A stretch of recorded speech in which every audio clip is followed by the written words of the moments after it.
প্রিয় শিক্ষার্থীরা, অনলাইন ক্লাসে সবাইকে স্বাগতম। আমি নজরুল স্যার।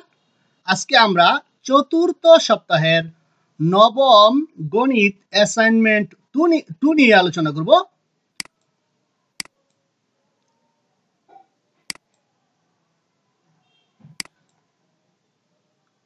দেখো, আমি স্ক্রিনে চতুর্থ সপ্তাহের নবম গণিত অ্যাসাইনমেন্ট 2 এর প্রশ্নগুলো তুলে দিয়েছি। তোমরা একটু স্ক্রিনশট দিয়ে প্রশ্নগুলো সেভ করে নাও।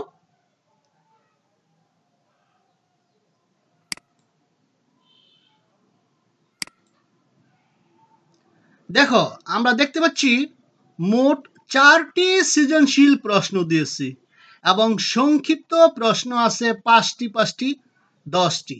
এত বিশাল বড় অ্যাসাইনমেন্ট, সেটিকে একটি ভিডিওতে নেওয়া সম্ভব? সে কারণে আমরা এই সম্পূর্ণ অ্যাসাইনমেন্টটিকে 2টি ভিডিওতে বিভক্ত করেছি। আজকে আমরা প্রথম অংশের অ্যাসাইনমেন্ট নিয়ে আলোচনা করব এবং আজকের মধ্যে অথবা আগামীকালের মধ্যে দ্বিতীয় অংশের অ্যাসাইনমেন্টের ভিডিও আপলোড করে দিব। আমি পুরো ভিডিও তৈরি করে ফেলেছি, কম্পোজ করে ফেলেছি এবং ভিডিও তৈরি করতেছি। যদি তোমরা, এটা হচ্ছে প্রথম অংশ, যদি তোমরা দ্বিতীয় অংশের ভিডিওটা দেখতে চাও তাহলে ইউটিউবে যেয়ে সার্চ করবা #নজরুল_স্যার360। এই টেক্সটটি লিখে তুমি যদি সার্চ দাও তাহলে আমার সমস্ত ভিডিওর তালিকা তোমরা পেয়ে যাবে এবং সেখান থেকে দ্বিতীয় অংশের ভিডিওটাও দেখতে পাবে। কথা না বলে চলো ক্লাসটি শুরু করা যাক। আমরা স্ক্রিনে যে প্রশ্ন দেখেছিলাম সেখানে বলেছিল সমবাহু ত্রিভুজ PQR এর প্রতি বাহুর দৈর্ঘ্য PQ সমান 3 সেন্টিমিটার। ত্রিভুজটির ক্ষেত্রফল কত? তা আমরা জানি, আমরা ধরলাম সমবাহু ত্রিভুজ PQR এর প্রতি বাহুর দৈর্ঘ্য A সমান PQ সমান 3 সেন্টিমিটার। যেহেতু সমবাহু ত্রিভুজের প্রতিটি বাহু সমান, সুতরাং একটি বাহু PQ এর মান 3 সেন্টিমিটার হলে অপর বাহুগুলো 3 সেন্টিমিটার। তাহলে বাহুর দৈর্ঘ্য A সমান 3 সেন্টিমিটার হলে তার ক্ষেত্রফল হচ্ছে √3/4a²। এর মান আমরা বসিয়ে দিলাম, রেজাল্ট পেলাম 9√3/4, অর্থাৎ ক্ষেত্রফল হলো 9√3/4 বর্গ সেন্টিমিটার। অর্থাৎ একটি সমবাহু ত্রিভুজের একটি বাহুর দৈর্ঘ্য A যদি জানা থাকে তাহলে তার ক্ষেত্রফল নির্ণয়ের সূত্র হচ্ছে √3/4a²। এই সূত্রটি তোমাদের মনে রাখতে হবে। আমরা সামনে অগ্রসর হই। দেখো, খ অংশের মধ্যে বলছিল ত্রিভুজ PQR এর মধ্যে PS লম্ব QR। আমাকে প্রমাণ করতে বলছিল PQ plus PR greater than 2PS। তাহলে আমরা কিভাবে সাজালাম? দেখো, বিশেষ নির্বাচন, সমবাহু ত্রিভুজ PQR এ PS QR এর উপর লম্ব, প্রমাণ করতে হবে PQ plus PR greater than 2PS। অঙ্কন, PS কে ই পর্যন্ত বর্ধিত করি, যে PS রেখাংশটা আছে এটাকে আমরা ই পর্যন্ত বর্ধিত করি যেন PS সমান SE হয়, আর ই যোগ করি। প্রমাণ। এবার দেখো, এই যে একটা ত্রিভুজ এবং এই যে আরেকটা ত্রিভুজ। প্রথমে দেখো, এই ত্রিভুজ এবং এই ত্রিভুজের মধ্যে আমরা কি পাই? PQS এবং PRS সমকোণী ত্রিভুজ দ্বয়। কেন সমকোণী ত্রিভুজ বললাম? উদ্দীপকের মধ্যে বলছি PS QR এর উপর লম্ব, তাহলে এটা একটা সমকোণী ত্রিভুজ, এটা একটা সমকোণী ত্রিভুজ। এর মধ্যে অতিভুজ এইটা এবং অতিভুজ এইটা। তাহলে আমরা যেহেতু PQR সমবাহু ত্রিভুজ, সুতরাং PQ এবং PR সমান। এখন PS উভয় ত্রিভুজের সাধারণ বাহু। এখন আমরা জানি দুটি সমকোণী ত্রিভুজের মধ্যে যদি তাদের অতিভুজ সমান হয় আর যে কোনো একটি বাহু সমান হয় তাহলে ত্রিভুজ দুটি সর্বসম। যদি সর্বসম হয় তাহলে আমরা বলতে পারি QS সমান RS। আমি প্রমাণের মধ্যে দেখিয়েছি QS সমান RS। এবার এই ত্রিভুজটা এবং এই ত্রিভুজটা নিয়ে আমরা বিবেচনা করব। ত্রিভুজ PQS এবং ERS ত্রিভুজ দ্বয়ে আমরা পাই QS সমান RS, যেহেতু এইমাত্র আমরা প্রমাণ করলাম, এবং PS সমান SE। আমরা SE কে PS কে ই পর্যন্ত বর্ধিত করেছিলাম যেন PS এবং SE সমান হয়, এবং অন্তর্ভুক্ত এই কোণ সমান অন্তর্ভুক্ত এই কোণ। কিভাবে বললাম? দেখো, আমরা PS রেখাকে ই পর্যন্ত বর্ধিত করছি, ফলে PE রেখাংশ এবং QR রেখাংশ S বিন্দুতে ছেদ করলো। তাহলে দুটি সরল রেখাংশ কোনো বিন্দুতে ছেদ করলে সেখানে 4টি কোণ উৎপন্ন হয়। এদের যে কোনো একটি কোণকে তার বিপরীত কোণের বিপ্রতীপ কোণ বলা হয়। তাহলে আমাদের এই কোণটা এবং এই কোণটা বিপ্রতীপ কোণ, অনুরূপভাবে এই কোণটা এবং এই কোণটাও বিপ্রতীপ কোণ। এবার দেখো এই দুইটা ত্রিভুজের মধ্যে আমরা পেলাম এই বাহু সমান, এই দুইটা ত্রিভুজের মধ্যে আমরা কি পেলাম, বললাম এই বাহু পিএস বাহু সমান এসি বাহু, কিউএস বাহু সমান এস আর বাহু বা আর এস বাহু, এবং অন্তর্ভুক্ত পি এস কিউ কোণ সমান অন্তর্ভুক্ত ই এস আর কোণ। দেখো ই এস আর কোণ, পি এস কিউ কোণ, ই এস আর কোণ বিপ্রতীপ কোণগুলো। এখানে নোট দিতে হবে যে কেন তারা সমান হলো, বিপ্রতীপ কোণ বলে। তুমি হয়তো বলতে পারো স্যার এখানে তো লম্ব অঙ্কন করা হয়েছে, আমি স্বাভাবিকভাবে বলতে পারি যে এটা 90, এটা 90, এটা 90, এটা 90 ডিগ্রি সেভাবে সমান। তুমি সেই লজিক দিলেও কোনো সমস্যা নাই, সেটাও সঠিক। সুতরাং ত্রিভুজ দুটি সর্বসম। এখন আমরা জানি দুটি ত্রিভুজের মধ্যে একটির দুই বাহু এবং তাদের অন্তর্ভুক্ত কোণ যদি অপর ত্রিভুজের দুই বাহু এবং অনুরূপ অন্তর্ভুক্ত কোণের সমান হয় তাহলে ত্রিভুজ দুটি সর্বসম হয়। তাহলে আমরা বলতে পারি পি কিউ সমান আর ই, এই যেখানে লিখলাম। এখন ত্রিভুজ পি আর ই হতে পারে, আমরা জানি ত্রিভুজের যে কোনো দুই বাহুর সমষ্টি তৃতীয় বাহু অপেক্ষা বৃহত্তর। তাহলে আমরা বলতে পারি পি আর প্লাস আর ই গ্রেটার দেন পিই। দেখো এবার পি আর ঠিক রাখলাম, আর ই এর মান পেলাম পি কিউ, তাহলে আমরা পি কিউ বসিয়ে দিলাম। এবার পিই, এই যে পিই কে আমরা দুইটা খণ্ড করতে পারি, পি এস যোগ এস ই, এই যে দুই খণ্ড করলাম। এখন এই পি এস ঠিক রাখলাম, এস ই কে আবার পি এস লিখলাম, কারণ পি এস আর এস ই সমান। তাহলে আমরা বলতে পারি P Q plus P R greater than 2PS, প্রমাণিত। ভিডিওটা অনেক লম্বা হয়ে যায়, একটু তাড়াতাড়ি বলতে হবে, এই জন্য। গ অংশ আমাকে প্রমাণ করতে হবে 4PS square equal 3PR square. আমরা ছোট্ট একটা পরিচয় দিব, বিশেষ নির্বাচন। সমবাহু ত্রিভুজ পি কিউ আর এ পি এস কিউ আর এর উপর লম্ব, প্রমাণ করতে হবে 4PS square equal to 3PR square. প্রমাণ, পি কিউ এস সমকোণী ত্রিভুজ হতে পারে। সবাই খেয়াল করো, পি কিউ এস সমকোণী ত্রিভুজ হতে পারে। এটা তো 90 ডিগ্রি, তাহলে এইটাও 90 ডিগ্রি। এখন এই ত্রিভুজটা তাহলে সমকোণী ত্রিভুজ হলো, আর এই সমকোণের বিপরীত বাহুটি হলো অতিভুজ। তাহলে আমরা জানি পিথাগোরাসের সূত্র থেকে আমরা পাই সমকোণী ত্রিভুজের অতিভুজের উপর অঙ্কিত বর্গ ক্ষেত্রের ক্ষেত্রফল উহার অপর দুই বাহুর উপর অঙ্কিত বর্গ ক্ষেত্রের ক্ষেত্রফলের সমষ্টির সমান। সেখান থেকে আমরা বলতে পারি যেহেতু এটা 90 ডিগ্রি তাহলে এটা অতিভুজ, তাহলে আমরা বলবো P Q square equal P S square plus Q S square, বা P Q square P S square ঠিক রাখলাম। এখন কিউ এস, কিছুক্ষণ আগে দেখলাম আমরা এস বিন্দু কিউ আর এর মধ্যবিন্দু, কারণ কিউ এস এবং আর এস সমান দেখিয়েছি।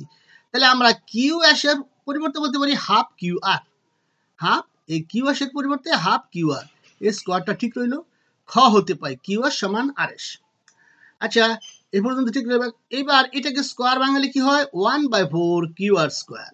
এবার সমীকরণের উভয় পক্ষকে আমরা যদি 4 দ্বারা গুণ করি, যে নিচে 4 আছে 4 দিয়ে সবগুলো পদকে যদি গুণ করি তাহলে এখানে হয় 4p কিউ স্কয়ার, এখানে হয় 4ps স্কয়ার, এখানে 4 এবং 4 কাটা গেলে কিউ আর স্কয়ার। তাহলে আমরা বলতে পারি 4pr square equal 4ps square plus 4pr square. যেহেতু পি কিউ পি আর এবং কিউ আর সমান, তাহলে আমরা এটাকে চেঞ্জ করে ফেললাম, পি আর লিখলাম। এখানে আমরা লিখতে পারি 4pr square minus pr square equal 4ps square. সুতরাং আমরা বলতে পারি 4ps square equal 3pr square, প্রমাণিত।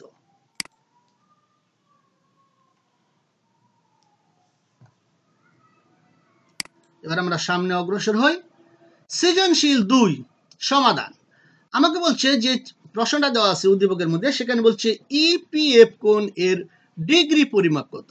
সেখানে একটা কয়ের মধ্যে কন্ডিশন দেওয়া ছিল যে ডি কোণের মান 40 ডিগ্রি, অর্থাৎ ত্রিভুজ ডিইএফ এ উদ্দীপকের মধ্যে বলা আছে যে ই কোণ এবং এফ কোণ এর সমদ্বিখণ্ডক দ্বয় পি বিন্দুতে মিলিত হয়। উদ্দীপকের সম্পূর্ণ চিত্র আমরা এক জায়গায় আঁকবো না, বিভিন্ন জায়গায় বিভিন্ন প্রয়োজনীয় অংশ আঁকবো। এই জন্য কয়ের মধ্যে আমার শুধু এইটুকুই দরকার, এটুকুই এই জন্য আঁকবো, সম্পূর্ণ চিত্র আঁকার দরকার নেই। তাহলে আমরা জানি ত্রিভুজের যে কোনো দুইটি কোণের সমদ্বিখণ্ডক দ্বয়ের ছেদ বিন্দুতে যে কোণ উৎপন্ন হয় তা 90 ডিগ্রির সাথে বিপরীত কোণের অর্ধেক যোগ করা হলে যে পরিমাণটা হয় তার সমান। আবার বলছি ত্রিভুজের যে কোনো কোণের সমদ্বিখণ্ডক দ্বয়ের ছেদ বিন্দুতে উৎপন্ন কোণটি হবে অপর কোণের অর্ধেকের সাথে 90 ডিগ্রি যোগ করা হলে যা হয় তার সমান। তাহলে আমরা বলতে পারি ইপিএফ কোণ সমান 90 ডিগ্রি প্লাস হাফ এডি কোণ। যেহেতু ই কোণ এবং এফ কোণের সমদ্বিখণ্ডক নিয়ে আমরা আলোচনা করতেছি, তাইলে এই সমদ্বিখণ্ডক দ্বয় পি বিন্দুতে এই কোণটা উৎপন্ন করে, এটা হচ্ছে ইপিএফ কোণ। এটা হবে অপর যে কোণটা থাকবে তার অর্ধেকের সাথে 90 ডিগ্রি যোগ করা হলে 90 ডিগ্রি যোগ করা হলে যা হবে তার সমান। তাহলে ইপিএফ সমান 90 ডিগ্রি প্লাস হাফ ডি। এখন ডি কোণের মান কয়ের মধ্যে দেওয়া আছে 40 ডিগ্রি। আমরা এখানে 40 ডিগ্রি বসাইলে হয় 20 ডিগ্রি, হাফ দিয়ে 40 ডিগ্রি গুণ করলে 20 ডিগ্রি। এবার 90 ডিগ্রি প্লাস 20 ডিগ্রি 110 ডিগ্রি। ঠিক আছে, আমাদের বলছে ইপিএফ এর ডিগ্রি পরিমাপ নির্ণয় করো, আমি করে ফেললাম। এবার যাই 2 এর খ। আমাকে বলতেছে যে ইপি এর বর্ধিতাংশ ডিএফ রেখাংশকে বা বাহুকে যদি এম বিন্দুতে ছেদ করে, তাহলে প্রমাণ করো ডি এম ই কোণ স্থূলকোণ। দেখো ত্রিভুজ ডিইএফ এ ই কোণ ও এফ কোণের সমদ্বিখণ্ডক দ্বয় পি বিন্দুতে মিলিত হয়, যা উদ্দীপকে দেওয়া আছে। ইপি এর বর্ধিতাংশ ডিএফ কে এম বিন্দুতে ছেদ করে, প্রমাণ করতে হবে ডি এম ই স্থূলকোণ। সুন্দর একটা লজিক দেখো। প্রমাণ ত্রিভুজ ডিইএফ এ, দেখো এই যে ডিইএফ একটা ত্রিভুজ, এর মধ্যে বলছে ডিই বাহু ইএফ বাহু অপেক্ষা বৃহত্তর। আমরা জানি ত্রিভুজের যে কোনো একটি বাহু যদি অপর বাহু অপেক্ষা বৃহত্তর হয়, তাহলে বৃহত্তর বাহুর বিপরীত কোণ ক্ষুদ্রতর বাহুর বিপরীত কোণ অপেক্ষা বৃহত্তর। এবার ডিই বাহুর বিপরীত কোণ কোনটা বলবা? এই যে এইটাকে বলবা, এই কোণটা ই এফ ডি কোণ। আবার ই এফ বাহুর বিপরীত কোণ কোনটা বলবা? এই যে এইটা, এটা হবে ই ডি এফ কোণ। তাই আমরা বলতে পারি D E greater than E F. সুতরাং তাদের বিপরীত কোণ ই এফ ডি কোণ greater than E D F কোণ। আবার দেখো তো এই যে কোণটা হয়েছে ডিএম ই কোণ, এই যে কোণটা হয়েছে, আমি যদি ই এফ এম একটা ত্রিভুজ বিবেচনা করি, এর ই এম এফ কোণ এর বহিস্থ কোণ কিন্তু এটা ডি এম ই। আমরা জানি ত্রিভুজের যে কোনো একটা বাহুকে বর্ধিত করা হলে যে বহিস্থ কোণ উৎপন্ন হয় তা বিপরীত অন্তস্থ কোণ দ্বয়ের যোগ ফলের সমান। তাহলে আমরা কি বলতে পারি যে এই কোণটি হবে এই কোণ এবং এই কোণ এর সমষ্টি সমান। তাহলে আমরা বলতে পারি ডি এম ই কোণ সমান এম ই এফ কোণ প্লাস ই এফ এম কোণ, বা সমান সমান এম ই এফ কোণকে আমরা বলতে পারি ডি ই এম কোণ। কেন বলতে পারি বলতো? ওই যে উদ্দীপকের মধ্যে বলা আছে ইপি রেখাংশ হচ্ছে ডিই এফ কোণের সমদ্বিখণ্ডক, আর ইপি রেখাংশকে এম পর্যন্ত বর্ধিত করা হয়েছে, সুতরাং ই পি এম একই সরল লেখা। তাহলে আমরা এই কোণের পরিবর্তে বললাম এই কোণ, এই যে এখানে বললাম। আবার ই এফ এম, দেখো ই এফ এম, এটাকে আমরা নামটা এইভাবে এক্সটেনশন করতে পারি ই এফ ডি, এই ডি ই এফ ডি।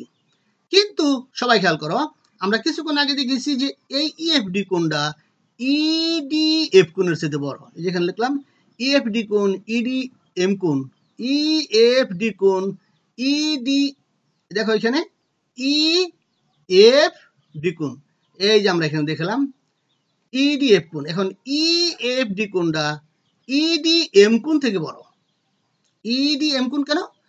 দেখো ই এফ ডি কোণ আর ই ডি এফ কোণ একে বলা যায় ই ডি এম কোণ, অর্থাৎ ইডি এফ কোণ কই ইডি এম কোণ বলা যায়। তাইলে ই এফ ডি কোণ greater than E D M কোণ। সুতরাং ডি এম ই কোণ গ্রেটার দেন, এইবার সবাই লক্ষ্য করো, আমি এই মাত্র বলতেছি যে ই এফ ডি কোণটা ই এফ ডি কোণ, এই যে এই কোণটা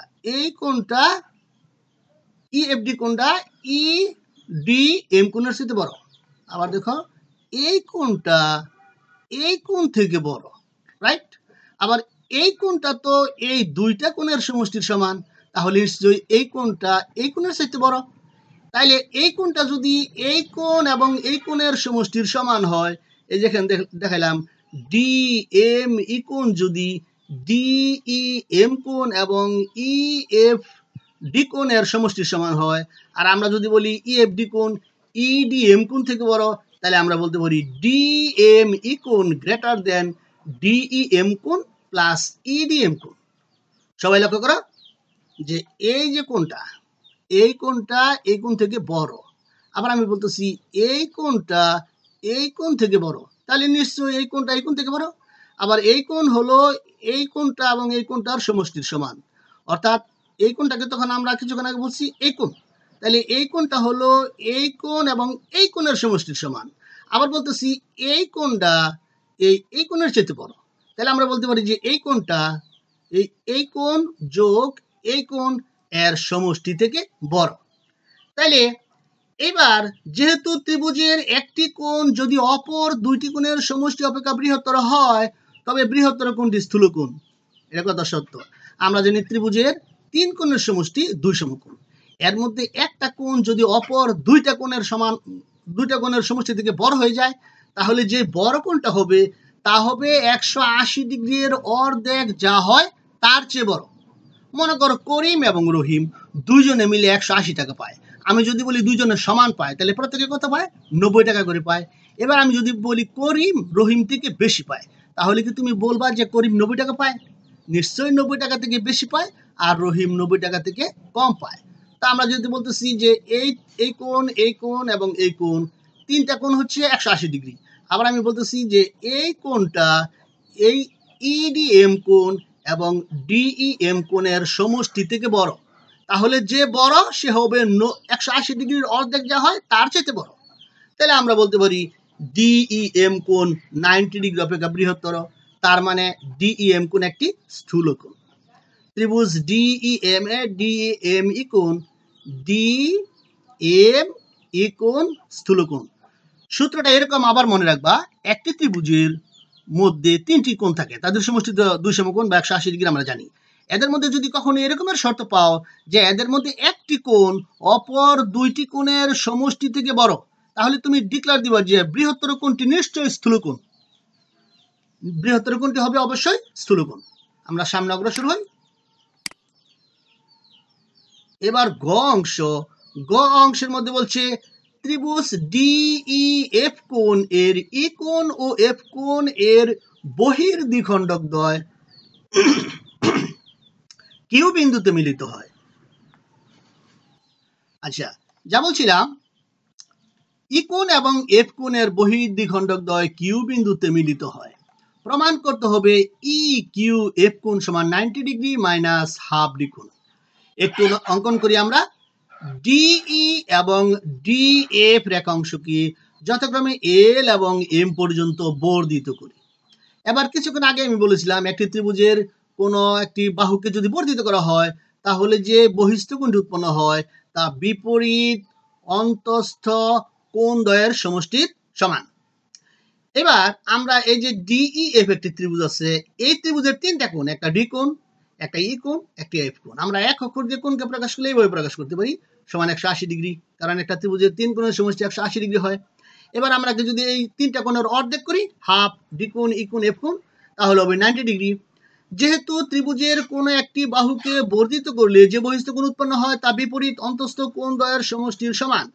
এবার তুমি লক্ষ্য করো এই ডি ই এফ এই ত্রিভুজের ডিই বাহুকে আমরা এল পর্যন্ত বর্ধিত করছি, বলে এল ই এফ কোণ এটা হলো বহিস্থ কোণ। কোন কোণের বহিস্থ কোণ? এই কোণটা, অর্থাৎ ডি ই এফ কোণ এর বহিস্থ কোণ। তাহলে এল ই এফ কোণের মান হবে এই ডি কোণ এবং এই এফ কোণের সমষ্টির সমান। অনুরূপভাবে ডি এফ রেখাকে আমরা এম পর্যন্ত বর্ধিত করছি, ফলে এখানে একটা বহিস্থ কোণ উৎপন্ন হচ্ছে এম এফ ই কোণ বা ই এফ এম কোণ। এই কোণটা কোন কোণের বহিস্থ কোণ? এই কোণের বহিস্থ কোণ, অর্থাৎ ই এফ ডি কোণ এর বহিস্থ কোণ। তাইলে ই এফ এম কোণের মান হবে ডি কোণ প্লাস ই কোণের সমষ্টির সমান। তাহলে সূত্রটা আমরা এখানে কি লিখলাম? এল ই এফ কোণ হবে ডি কোণ প্লাস এফ কোণের সমান, এম এফ ই কোণ হবে ডি কোণ প্লাস ই কোণের সমান। তাহলে ত্রিভুজ ই কিউ এফ এ, ত্রিভুজ ই কিউ এফ এটা একটা ত্রিভুজ। এই ত্রিভুজের তিন কোণ, একটা ই কিউ এফ কোণ, একটা কিউ ই এফ কোণ, একটা কিউ এফ ই কোণ, তাহলে এই তিনটা কোণ যোগ করলে নিশ্চয়ই 180 ডিগ্রি হবে। এই যে 180 ডিগ্রি। এখন ই কিউ এফ ঠিক রাখলাম, ই কিউ এফ কোণ, সবাই খেয়াল করো, ই কিউ এফ কোণটা ঠিক রাখলাম। এখন কিউ ই এফ কোণ, কিউ, এই যে খেয়াল করো, কিউ ই এফ কোণ, এই কোণটা হবে এল ই এফ কোণের অর্ধেক। আবার কিউ এফ ই কোণ হবে এম এফ ই কোণ এর অর্ধেক। এই জন্য আমরা হাফ করে লিখলাম, সমান 180 ডিগ্রি। এবার এল ই এফ কোণের মান বসাই দিলাম, এম এফ ই কোণের মান বসিয়ে দিলাম। এবার সবাই খেয়াল করো, এখানে হাফ ডি কোণ কিন্তু দুইটা এসে গেছে, হাফ ই কোণ একটা, হাফ এফ কোণ একটা, হাফ ই কোণ একটা। তাহলে আমরা লিখতে পারি হাফ ডি কোণ প্লাস ই কোণ প্লাস এফ কোণ, আরেকটা হাফ ডি কোণ সমান 180 ডিগ্রি। এখন এই ডি কোণ প্লাস এই যে হাফ ডি কোণ ই কোণ এফ কোণ, এই যে এখানে 90 ডিগ্রি আমরা পেয়েছিলাম, বা ডি কোণ যোগ ই কোণ যোগ এফ কোণের পরিবর্তে আমরা 180 ডিগ্রি বসিয়ে দিলাম, হাফ বাইরে রাখলাম। তাহলে হাফ দিয়ে 180 ডিগ্রিকে কাটলে হয় 90 ডিগ্রি, আর প্লাস হাফ ডি, এটাকে আমরা সমান চিহ্ন ডান পাশে নিলাম। অতঃপর হিসাব করলে হয় ই কিউ এফ সমান 90 ডিগ্রি মাইনাস হাফ ডি কোণ।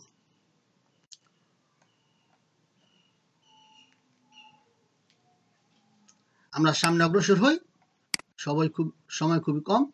সংক্ষিপ্ত প্রশ্নের উত্তর।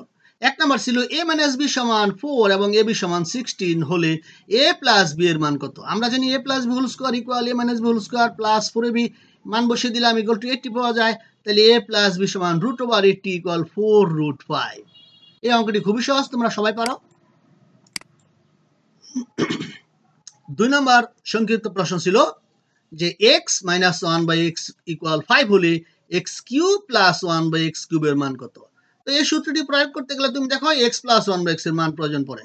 তাহলে আমরা x প্লাস 1/x এর মান আগে বের করে নিব। আমরা লিখব x plus 1/x whole square equal x minus 1/x whole square plus 4 into x into 1/x। ওই যে a মান দেওয়া আছে মাইনাস, কিন্তু আমার মান বের করতে হবে প্লাসের। তাহলে আমাদের কাছে অনুসিদ্ধান্ত আছে, তাহলে a প্লাস b হোল স্কয়ারকে আমরা লিখতে পারি a minus b whole square plus 4ab। এখন মান বসিয়ে দিলাম, 29 আসলো। তাহলে এখান থেকে যদি স্কয়ার উঠাই দিই তাহলে 29 এর পর রুট চলে আসবে।